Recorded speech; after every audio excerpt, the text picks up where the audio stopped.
Hi, welcome back to the New Equity Network show. Michael Yorba, your host, broadcasting to you live on 1160 AM KVCE, DFW's Business Authority. Thanks for tuning in. Thanks for listening. We've got a great show for you today. I've got two in-studio guests with me today. Jared Febbroriello, he is the Secretary-Treasurer of Corporate Crowdfund. We're going to talk about corporate crowdfunding today and the various aspects to it, and Jared's a securities-trained attorney also. We also have Tom McNamara, an old friend of mine, some 35, 40 years plus in the investment industry. He's going to chime in from time to time on some questions, a little roundtable here. Jared, welcome to the show. Thank you, Michael. All right, my pleasure. And Tom, thanks for coming into the show and talk to us today. Yeah, good morning. All right, as you can tell, Tom's just a little reserved on the radio, but that's all right. We'll see if we can pull it out of him. All right. Jared, the background on you, so our audience gets a flavor for you. You've been on the show a few times, but we're always getting new listeners. Give us just a little bit of a background on you, and then we'll dive into what is corporate crowdfunding, meaning your website, what does it do? And then let's start off, if we can, what is crowdfunding? I can't tell you how many people say, well, what is that stuff? Sure. So my background, I initially started out as an investment banker in Hong Kong within an SFC licensed investment bank. Did M&A over there for a few years, then came back and started my law career. I initially really just went direct into the public market space. So for the last 10 years, I've been doing basically IPOs, public market transactions, acquisitions, dispositions, and private placements.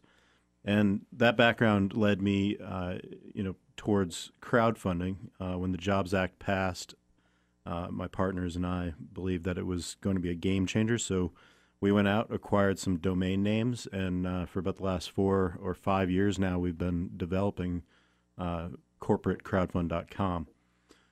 Now, crowdfunding itself, there's kind of a lot of sort of mystique around it right now. In its true sense, crowdfunding is really taking, small amounts of money from basically the crowd, people on the internet, people you meet in everyday life, really, letting the crowd sort of vet an investment and, again, use typically the internet to do it, and allowing people to buy small parts of a company. Corporate crowdfund is a little bit different. We are not really crowdfunding at this time. We're really an online Regulation D platform. All we've done is we've taken the private placement, the private placement establishment that the SEC has already set up, The template, and put it online so that investors can, basically, instead of shuffling paperwork back and forth, do their investment and pay money for stock online. All right, so they can get equity. Now, I know that we've got some deadlines from the Securities Exchange Commission or FINRA that, we've got to work with, but up till now, it's kind of been a donation into a cause that they like, whether it's a movie or it's some nonprofit to help animals or something of that nature. They get a T-shirt, maybe a pass at the zoo, but now we can have equity in the company through crowdfunding processes or templates or crowdfunding portals. What's the story on that? Well, as you said, it's moved from a donation platform towards actual equity in these companies. So it's really no different. I'm sure a lot of people out there have, come across CEOs or friends of friends that were looking for money to start a business. And, depending on how far into the process you got, you may have received a private placement memorandum and gone through this arduous process of investing into a private company.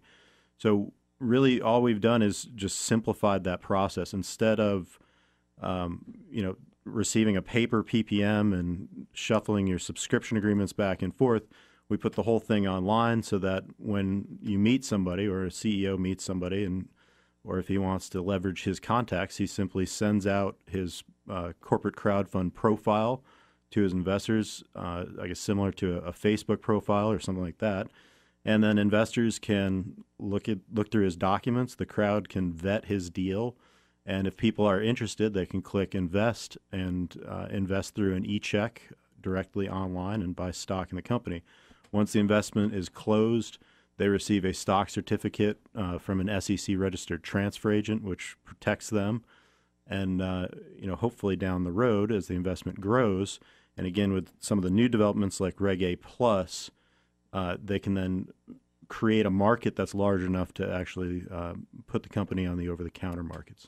All right. Now, we're going to talk about Reg A Plus in the second segment, but you brought it up, so let me dive in there for a minute. On the Reg A Plus, not everybody knows what that means. What is Reg A Plus versus, say, your normal Reg D?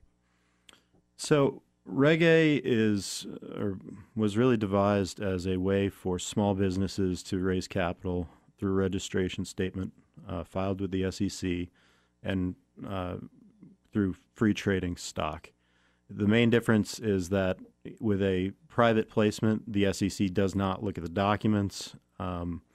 It's not necessarily filed with them, and they don't even, they don't ask questions or go through the comment process. So when you receive the stock in a Reg D transaction, you receive restricted securities. It's got a legend on it. And then if the company grows and a market does develop, at some point you'll have to get a legal opinion with an attorney, 144 opinion, and then you might be able to deposit that down the road. Because the securities are restricted as the market develops, it makes it more difficult for the company to actually, go out and get a ticker symbol. So, the Reg D process is not really as smooth as just going out and filing a registration statement with the SEC. The problem is that in the past, Reg A really didn't make much sense because it was capped at $5 million. So companies would just go out and file an S1. S1 is great, but since the passage of XBRL and all the new Sarbanes-Oxley rules, it's become extremely expensive. So what they've done is they tweaked the Reg A rules, and they've made them very favorable to small businesses and issuers to allow them to get capital. All right, but didn't they raise the limit from $5 million? Yes, they raised the limit from $5 million to $50 million, which is huge. They also made the securities issued under Reg A considered covered securities, which is very important because in the past, only securities that were trading on NASDAQ or NYSE or a full exchange were considered covered securities. So anything that traded on the over-the-counter markets was very difficult to get broker interest in because brokers would have to go out and basically register in every state if they wanted to deal with the company. With covered securities, that's not the case, and it just makes the process of clearing and settlement much easier for companies, and that's why it's so important for small businesses. All right. We didn't really cover. Thank you for that answer. I mean, that was very in depth. Now we get an idea, but also on Reg A, one of the big things is it opens it up to advertising, and we've got to be very careful about that because, from my understanding, you can't really pitch the deal, but you can talk about the project. I mean, there's a little gray area in there, and we only have about a minute left. I know you can't answer the entire question that way, but let's at least get that started before I have to go to commercial break. Right. So under Reg A Plus and under Regulation D 506C, companies are now allowed to use general solicitation. So, in the past, you really weren't allowed to talk about your deal or solicit anybody that wasn't an accredited investor or, people that weren't very close family friends within your network. Now you are allowed to use general solicitation, so companies can use, mediums such as radio or advertising to promote their deals. So Reg D made it a little bit difficult because they raised the bar on the verification process for accredited investors, but Reg A allows basically anybody to get into the deal.